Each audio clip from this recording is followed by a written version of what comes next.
The principal message to Israel is, get out of Palestine, it's not your country. I thought the recent comments from what was then the Conservative government, effectively rejecting the ICC and its process, was itself not acceptable. If we are signatories to an international treaty which has set up a court, we should follow and support that court. The same applies to the United Nations. So what we've seen over the last few years is the rise of politicians who think they can challenge the propriety of institutions of which they are a part or to which they are a signatory. That's not acceptable. Where anti-Semitism definitely exists, it should be rooted out. I feel that very, very strongly. It's unacceptable in any form. But where there is not anti-Semitism, the accusation of such should not be used to try and stop legitimate comment on Israel.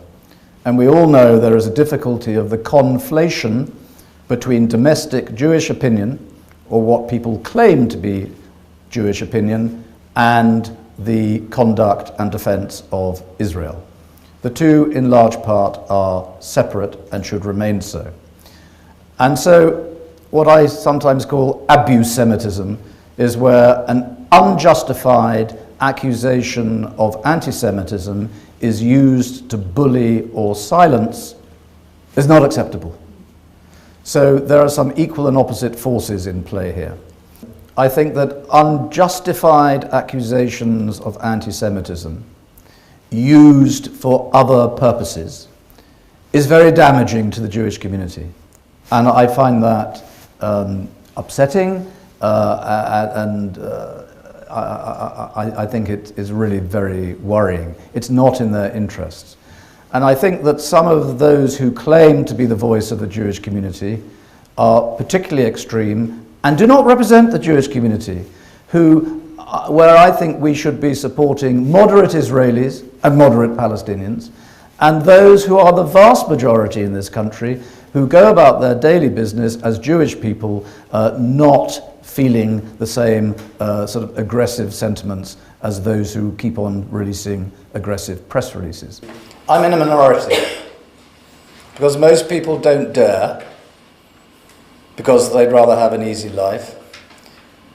But most people don't know. I think there's a real lack of understanding about the history and the facts. And it's very difficult to teach people when so many of them, as candidates, now members of parliament, have been on paid trips to Israel, support or paid for by the Conservative Friends of Israel. Well, they're basically brainwashed. And then they don't dare depart from that for fear of aggressive attacks on so many levels. So a lot of people are bullied into this.